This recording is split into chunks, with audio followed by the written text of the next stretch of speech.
कौन कहता है कि नेताओं में यूनिटी नहीं होती? अगर आपको पॉलिटिशियंस का हम साथ साथ है वर्जन देखना है तो इस वीक पार्लियामेंट में हुए सिक्योरिटी ब्रीच के टाइम का वीडियो देखिए।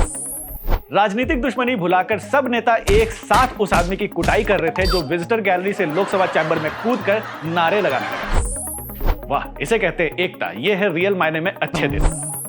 बीजेपी ने एक बार फिर हमारे पॉलिटिकल पंडित्स और रिपोर्टर्स के साथ मोए मोए कर दिया। राजस्थान, मध्य प्रदेश और छत्तीसगढ़ में बीजेपी की जीत के बाद सबसे बड़ा सवाल था कि इन स्टेट्स पे चीफ मिनिस्टर कौन बनेगा। हर रोज हमारे रिपोर्टर भाई साहब अपने सोर्सेस के बेसिस पे एक सीएम प्रोबेबल्स की लिस्ट लेकर आ जाते थे, पर बीजेपी हर बार की तरह इस बार भी उन्हें कह दिया गलत जवाब। भैया, विश्वसनीय सूत्रों वाले रिपोर्टर हाथ जोड़कर आपसे अनुरोध है कि बीजेपी के सीएम उम्मीदवार का कयास लगाना बंद कर दे, क्योंकि अगली बार अब बीजेपी जीते और आपने कयास लगाया तो आपके एडिटर आपके साथ ये कर सकते हैं। वैसे मोए मोए उनका भी हो गया जिन्होंने आर्टिकल 370 के एब्रोगेशन के खिलाफ सुप्रीम कोर्ट में पिटीशन डाला था। सुप्रीम कोर्ट ने एब्रोगेशन को सही ठहराते हुए पिटिशनर को कह दिया कि हमारी तरफ मत देखिए, हम आपकी कोई मदद नहीं करते।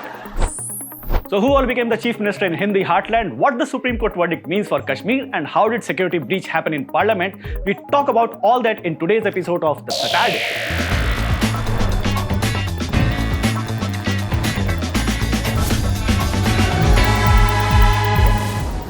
पहले बात पार्लियामेंट सिक्योरिटी ब्रीच की।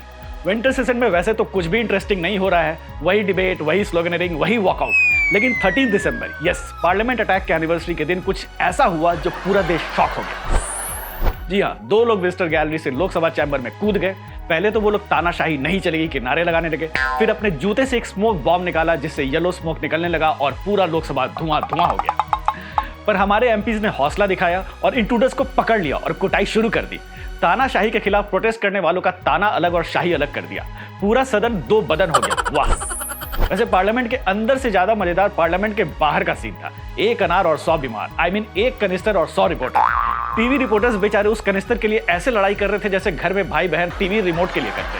दे मुझे। इन सब की लड़ाई में जो सबसे तेज था बाजी वो मार गया, और आपको पता है कि सबसे तेज कौन है। वैसे ये इंसिडेंट हमारे सिक्योरिटी वालों की वर्दी पे एक और तमगा तमाचा है। जब ऐसे अटैक होते हैं तो सिक्योरिटी ऑफिसर कहते हैं कि इंटेलिजेंस की इनपुट नहीं थी, फिर इंटेलिजेंस वाले कहते हैं कि जी नहीं, इनपुट थी, तो सिक्योरिटी वाले कहते हैं कि इनपुट स्पेसिफिक नहीं थी। पर इस बार ऐसा कुछ नहीं था, इनपुट भी थी और स्पेसिफिक भी थी, क्योंकि पगलेट पन्नों ने वीडियो बना करके भेज दिया था कि 13 दिसंबर को धमाका करेंगे, फिर भी ऐसा हो गया। वैसे ये इंसिडेंट गवर्नमेंट के स्ट्रॉन्ग इंटरनल सिक्योरिटी क्लेम पे भी एक ब्लॉट है। आफ्टर ऑल, गवर्नमेंट अक्सर ये दावा करती है कि देश की सुरक्षा स्ट्रॉन्ग हाथों में है। अब देश में पहले की तरह टेरर अटैक्स नहीं होते, पर पार्लियामेंट जैसे बिल्डिंग में पार्लियामेंट अटैक के एनिवर्सरी पे अगर ऐसी सिक्योरिटी ब्रीच हो रही है तो सवाल तो होगा कि ये क्या हुआ, कैसे हुआ। वैसे इन्वेस्टिगेशन से पता चला कि इंट्रूडर्स बेरोजगारी से परेशान थे, और देश में बेरोजगारी का ये हाल है कि लोग संसद में घुस जा रहे हैं प्रोटेस्ट करने। वो बेचारे भी आखिर क्या ही करेंगे। हमारे मिनिस्टर्स के लिए एम्प्लॉयमेंट की बात करना उतना ही डिफिकल्ट है जितना गौतम गंभीर के लिए धोनी की तारीफ करना। वैसे एक बात समझ नहीं आया कि ये लोग बेरोजगारी से परेशान थे तो तानाशाही के खिलाफ नारे क्यों लगा रहे थे। हमारा एक सुझाव है, अगर मेहनत करके भी आपको रोजगार नहीं मिल रहा तो एटलीस्ट अपने स्लोगन्स पे मेहनत करें। अब बात कश्मीर की। आर्टिकल 370 के एब्रोगेशन को फाइनली सुप्रीम कोर्ट की मोहर लग गई है। 5 अगस्त 2019 को मोदी गवर्नमेंट ने कश्मीर से आर्टिकल 370 को रिमूव कर दिया था, जिसके बाद वहां के पॉलिटिकल लीडर्स जैसे महबूबा मुफ्ती, उमर अब्दुल्ला वगैरह वगैरह को काफी बड़ा झटका लगा। गवर्नमेंट के इस फैसले को कोर्ट में चैलेंज किया गया, और सवाल ये था कि जिस तरह से सरकार ने आर्टिकल 370 को एब्रोगेट किया है, क्या वो अनकॉन्स्टिट्यूशनल नहीं है? और सुप्रीम कोर्ट ने कहा नहीं। वर्डिक्ट के बाद उमर अब्दुल्ला ने कहा कि वो इस फैसले से डिसअपॉइंटेड है और ट्वीट किया कि लंबी है गम की शाम मगर शाम ही तो है। पर उधर बीजेपी वालों ने कहा कि कश्मीर में सुबह हो गई है मामूली। सरकार के फैसले को कई सारे पॉइंट्स पर चैलेंज किया गया था। पहला था सॉवरेनिटी। पिटिशनर्स ने आर्ग्यू किया था कि 1947 में इंडिया के साथ एक्सेशन के बावजूद कश्मीर ने अपनी सॉवरेनिटी रिटेन की थी, इसलिए कश्मीर का स्पेशल स्टेटस बरकरार रहना चाहिए। पर कोर्ट ने सारे पहलू को एग्जामिन करने के बाद कहा नहीं हो पाएगा। कोर्ट का कहना था कि as per the proclamation of prince Karan Singh, Kashmir का इंडिया में मर्जर वैसे ही हुआ था जैसे दूसरे प्रिंसली स्टेट का, so point dismiss. Article 370 temporary provision है या परमानेंट, इस पर भी बहस हुई। पिटिशनर का कहना था कि आर्टिकल 370 में बदलाव स्टेट की कॉन्स्टिट्यूएंट असेंबली के रिकमेंडेशन पे ही हो सकता है, और जब स्टेट में कॉन्स्टिट्यूएंट असेंबली ही नहीं है तो आर्टिकल 370 ने परमानेंट स्टेटस अटेन कर लिया है, उसे बदला नहीं जा सकता। पर सुप्रीम कोर्ट ने कह दिया कि ये एक टेम्पररी प्रोविजन था जिसे उस वक्त के हालात को देखते हुए अडॉप्ट किया गया था, सो ऑफ कोर्स इसे बदला जा सकता है। Case dismiss. अब सिंस कश्मीर इंडिया के लोगों के लिए एक इमोटिव इशू है और ये श्योर है कि 2024 इलेक्शन में बीजेपी से भी एक इलेक्शन इशू बनाएगी, इंडिया अलायंस के लोगों ने काफी बैलेंस्ड वे में वर्डिक्ट पर रिएक्ट किया। कुछ पार्टीज ने तो चुप रहना पसंद किया, कुछ ने कहा कि जब कोर्ट ने फैसला दे दिया है तो हम क्या ही बोल सकते हैं। अरे मैं क्या बताऊं,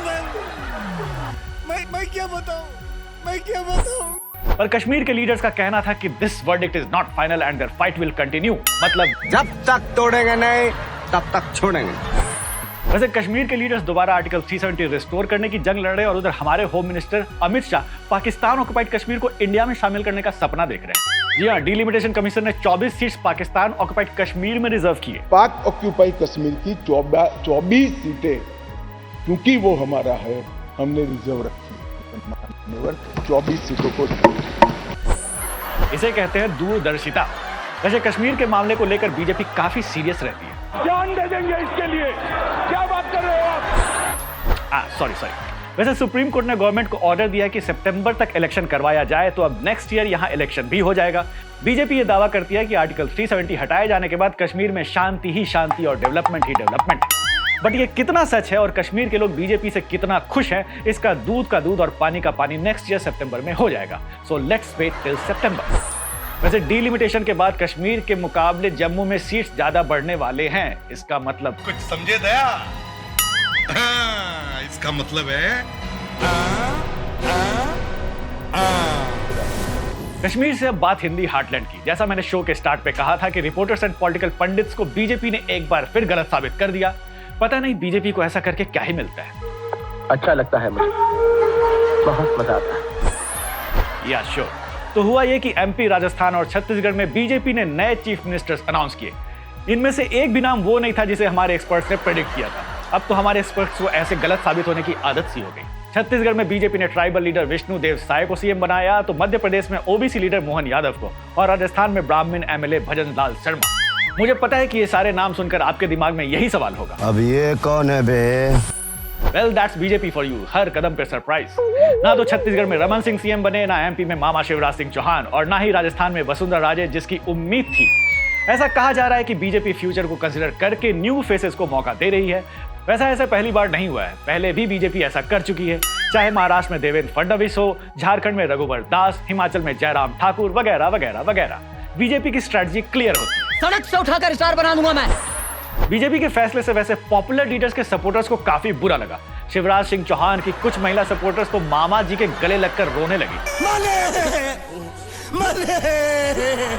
50 रुपया कट ओवर एक्टिंग के वजह। वैसे ये भी कहा जा रहा है कि नए लीडर्स को सीएम बनाकर एक बार फिर बीजेपी की सेंट्रल लीडरशिप ने बता दिया है कि हु इज द बॉस। अब देखिए ना, इनिशियल कैंपेन में ना एमपी में शिवराज सिंह चौहान दिखते थे, ना राजस्थान में वसुंधरा राजे और ना ही छत्तीसगढ़ में Raman Singh. Gradually top leadership को लगा कि इनके बिना इलेक्शन नहीं जीता सकता, तो इन्हें रोप इन कर लिया गया, पर इलेक्शन जीतने के बाद इन्हें टाटा बाय बाय कर दिया। Moving on, it's time for some interesting development of this week. JNU में प्रोटेस्ट को रोकने के लिए नया रूल बनाया गया है। According to the new manual, जो भी स्टूडेंट एकेडमिक या एडमिनिस्ट्रेटिव कॉम्प्लेक्स के 100 मीटर के रेडियस में प्रोटेस्ट करता पाया जाएगा, उसे 20,000 का फाइन देना पड़ेगा। और इस मैनुअल के प्रोटेस्ट में स्टूडेंट फिर से प्रोटेस्ट में बैठ गए।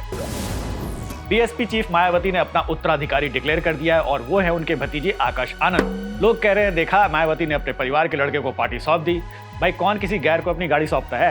मुलायम सिंह यादव, लालू यादव, केसीआर, ममता बनर्जी, सोनिया गांधी, ठाकरे, आपके पापा आपको अपनी मारुति दे दिए। नेता लोग आखिर इसी समाज से आते हैं।